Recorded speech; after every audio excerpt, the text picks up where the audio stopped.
nós iniciamos com a nossa saudação de fraternidade ecumênica e de paz, que exalta a figura do Criador e a presença em nossas vidas de Jesus, o divino amigo da humanidade. Deus está presente e viva Jesus em nossos corações para sempre. Nós iniciamos as nossas palavras destacando que é plenamente possível uma caminhada de paz, de construção da paz, já que ambas, religião e ciência, carregam em si mesmas poderosos instrumentos para a edificação desse mundo melhor que tanto nós almejamos. É possível caminhar lado a lado, naturalmente que integrando esforços, pensamentos, integrando tudo aquilo que há de mais elevado em todos os âmbitos, sem que necessariamente uma esteja em detrimento de outra, sem que necessariamente haja uma compreensão de que uma está sob o guarda-chuva da outra, sem, portanto, despersonalizar o seu ponto de vista, a sua opinião e a sua forte contribuição para a construção da paz. Reflete também a religião do terceiro milênio, a religião divina. Ciência sem religião pode tornar-se secura de alma. Religião sem ciência pode descambar para o fanatismo. Portanto, a harmonia entre religiosos e cientistas na busca pela verdade é esse espaço comum em que nos encontramos todas e todos no dia de hoje e temos nos encontrado ao longo de todas essas décadas neste fórum promovido pela Legião da Boa Vontade. Talvez um dos grandes entraves para o melhor diálogo entre a religião e a ciência e a religião, seja justamente o fundamentalismo, o dogmatismo, que é um grande prejuízo tanto para uma quanto para outra. Se é para a religião, te dirá no próprio campo da ciência, seria uma aberração, já que essas barreiras e tabus são impedimentos à investigação para construirmos o progresso e o conhecimento. Naturalmente que para a gente conceber a ideia de uma relação ideal entre religião e ciência, ciência e religião, longe desses fundamentalismos, desses dogmatismos, sectarismos, fanatismos e tudo mais que prejudica essa comunicação, precisaríamos antes conceber a ideia de um mundo ideal. E definitivamente ainda estamos muito longe desse mundo ideal. O que não significa, naturalmente, que ele seja improvável, impossível. Por isso, a necessidade de uma postura de todas e de todos para o respeito à diversidade de ideias, à multiplicidade de opiniões, porque é dessa forma que a gente consegue alcançar a construção desse caminho de paz que, na verdade, é o que todos nós tanto almejamos na nossa sociedade. Mahatma Gandhi dizia que diferença de opinião não é motivo para ódio.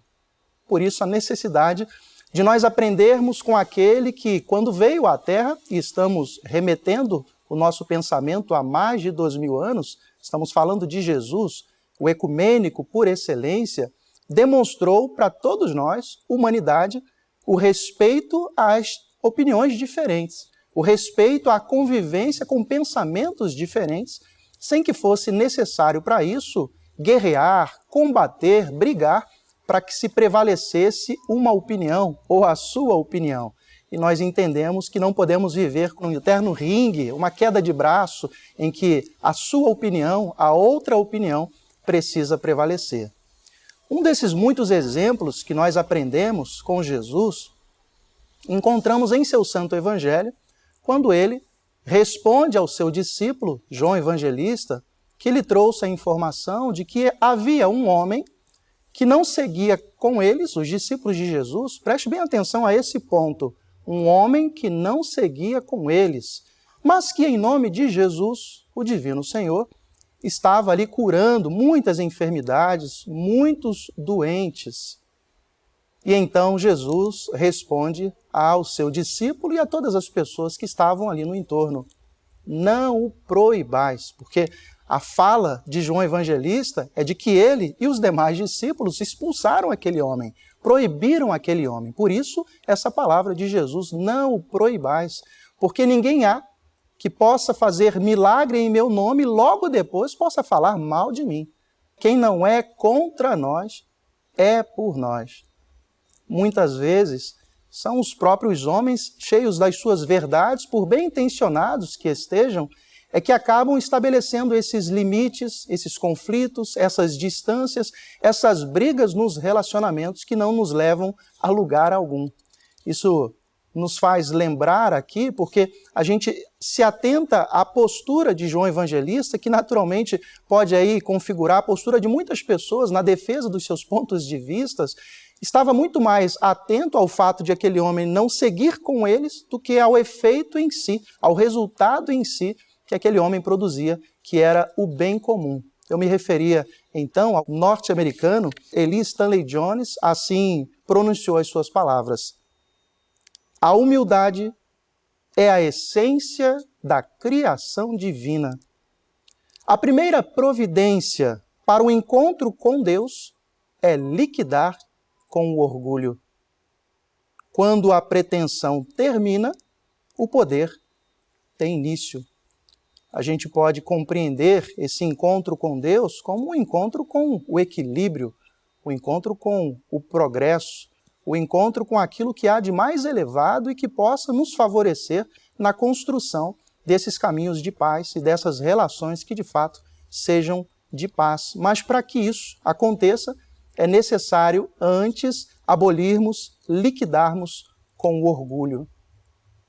O livro de Provérbios, no Antigo Testamento da Bíblia Sagrada, diz que a soberba precede a ruína e a altivez do espírito precede a queda. Numa outra passagem, nós encontramos Jesus falando aos seus discípulos, aos seus seguidores, essas palavras. Porque se amardes os que vos amam, que recompensa tereis?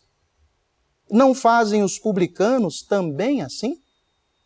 Se saudardes unicamente os vossos irmãos, que fazeis demais? Não fazem os gentios também o mesmo? Essas palavras de Jesus são de uma importância abissal, porque geralmente nós tendemos a concordar com as pessoas que pensam como nós pensamos. Tendemos a perceber e a apreciar as pessoas que concordam com os nossos pontos de vista, com as nossas crenças, com os nossos valores, e escanteamos, afastamos as pessoas que pensam diferente da maneira como nós pensamos. E colocamos eles quase que como adversários, inimigos nossos. E esse, naturalmente, não é o melhor caminho para que possamos construir essa cultura de paz nas relações. Por isso, a necessidade de uma compreensão plena do seu sentido amplo, lato, do ecumenismo, do grego oikomenikos, de aplicabilidade, de escopo, de aplicabilidade mundial, universal, portanto, de toda a humanidade. Ecumenismo sinônimo aí de respeito, de tolerância, de confraternização, não em que algumas pessoas sentem-se para conversar, mas que todas as pessoas possam se confraternizar pelo campo comum do entendimento e pelos resultados desse sentar-se para conversar. Então, o ecumenismo como esse sentimento que nos provoca e nos impele a construir, de fato, um mundo melhor, não para um grupo em detrimento de outros grupos, mas esse mundo melhor em que todas as pessoas possam, de fato, se sentirem felizes. O irmão Paiva Neto, presidente pregador da religião de Deus, do Cristo e do Espírito Santo, em seu livro Tesouros da Alma, eu gostaria aqui de fazer um destaque à sua palavra, na página 149, no subtítulo Saudar além dos irmãos, a parte a primeira, e ele escreve assim: as criaturas não sobrevivem adequadamente no isolamento. A confraternização geral é um legítimo anseio que ignora fronteiras e segue unindo, apesar dos pesares, etnias, filosofias, religiões, pátrias, enfim, seres espirituais e humanos. Em sua passagem pela terra, Jesus, o Cristo ecumênico, o divino estadista testemunhou a todo momento que esse é o caminho.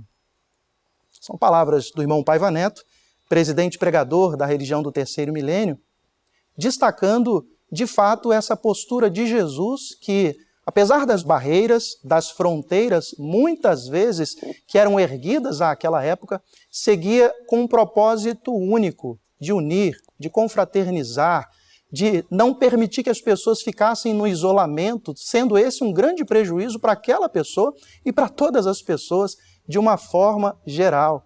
Portanto, a gente vai identificar a figura de Jesus, o Cristo de Deus, em vários contextos, em vários momentos, promovendo justamente o diálogo, a conversa, em campos, em segmentos e em determinados momentos em que sequer imaginava-se ser possível travar um tipo de diálogo como o que Jesus fez. Por exemplo, no Poço de Jacó, junto ao Poço de Jacó, ali Jesus senta-se ao lado de uma mulher samaritana, o que para a época talvez poderia ser encarado como uma ofensa, já que as mulheres em locais privados ou públicos sequer poderiam cumprimentar os homens e também os homens não poderiam cumprimentá-las.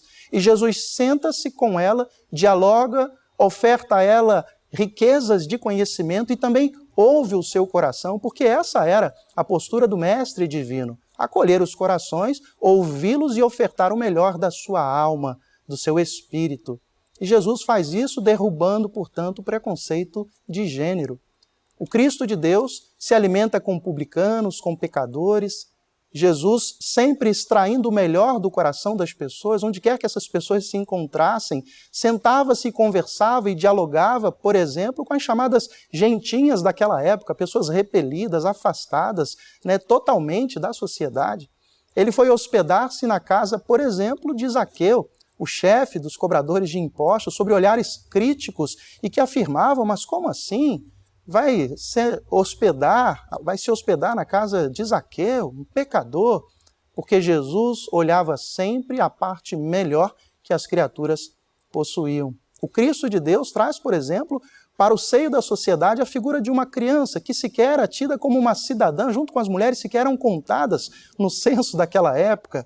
Talvez hoje não faça o menor sentido ou não tenha tanta importância, mas para aquele momento Jesus traz a figura de uma criança entre os seus discípulos e diz, se eles quisessem herdar o reino dos céus, deveriam se comportar, ser como uma criança, porque das crianças, estava ali, portanto, destinado o reino de Deus. O Cristo, portanto, derruba por terra o preconceito geracional. Então nós podemos dizer muito tranquilamente que há espaço para todo mundo.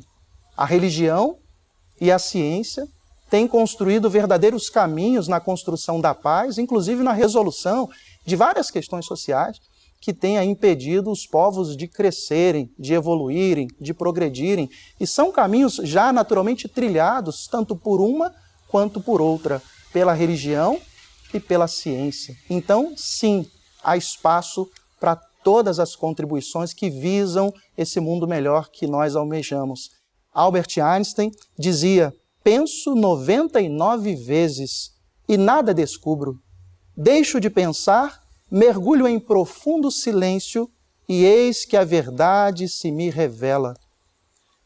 Nem tudo conseguimos encontrar como resposta pelo cérebro, no campo da razão. Muitas vezes é no silêncio da alma, no silêncio, na meditação, que as vozes divinas ou do que há de mais elevado, do alto da consciência, se nos revela ali as respostas de que todos nós necessitamos. O saudoso proclamador da religião de Deus, do Cristo e do Espírito Santo, irmão Alziro Zarur, dizia, quando entra no silêncio, você ouve a voz de Deus e dialoga com Ele.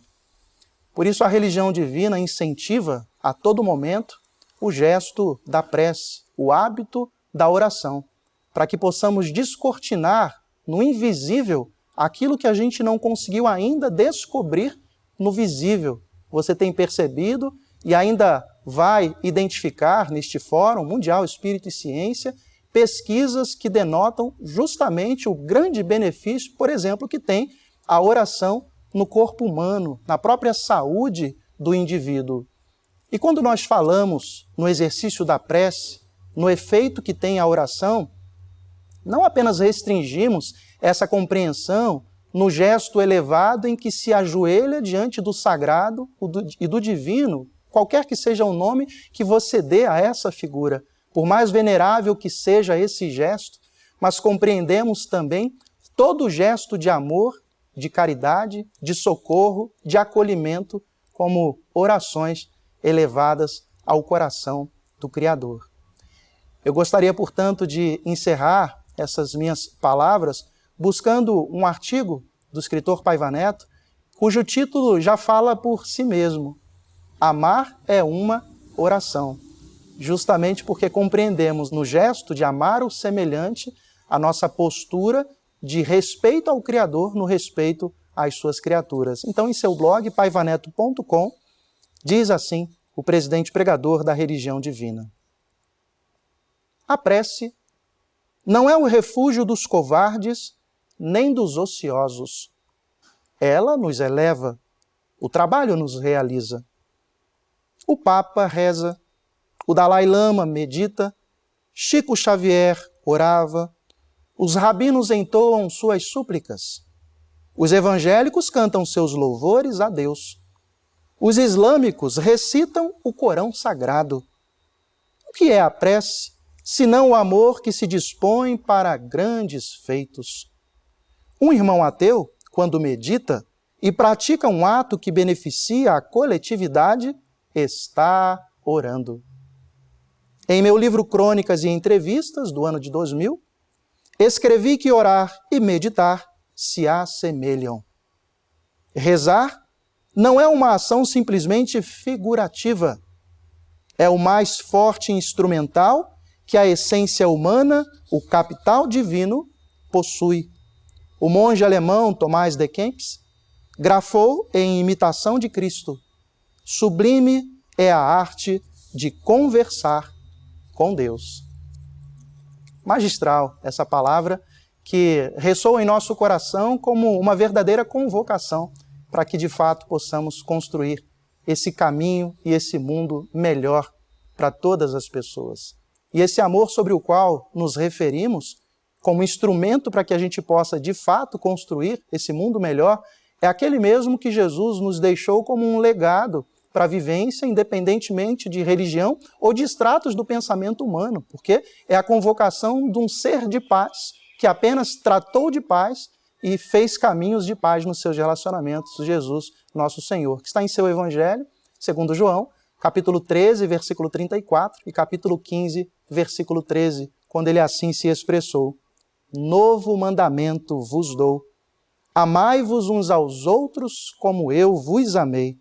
Ninguém tem maior amor do que doar a própria vida pelos seus amigos. Essa, portanto, é, minhas irmãs e meus irmãos, a urgência de viver a paz entre as nações, entre os estratos do conhecimento, entre os indivíduos, para que cessem as guerras, os conflitos, a fome e todo e qualquer tipo de gesto de cisânia, de ofensa e que realmente nos separam e nos afastam uns dos outros e todos nós do Criador. Portanto, que possamos erguer com essa bandeira da paz, igualmente, a nossa postura para que esse mundo que tanto nós almejamos não seja apenas um sonho de algumas pessoas ou de tantas pessoas por esse mundo afora, mas que seja protagonizado por intermédio de todos nós, que não apenas sonhamos, mas no nosso dia a dia ajudamos convictamente na construção desse mundo melhor. Muito obrigado a todos e viva Jesus em nossos corações para sempre.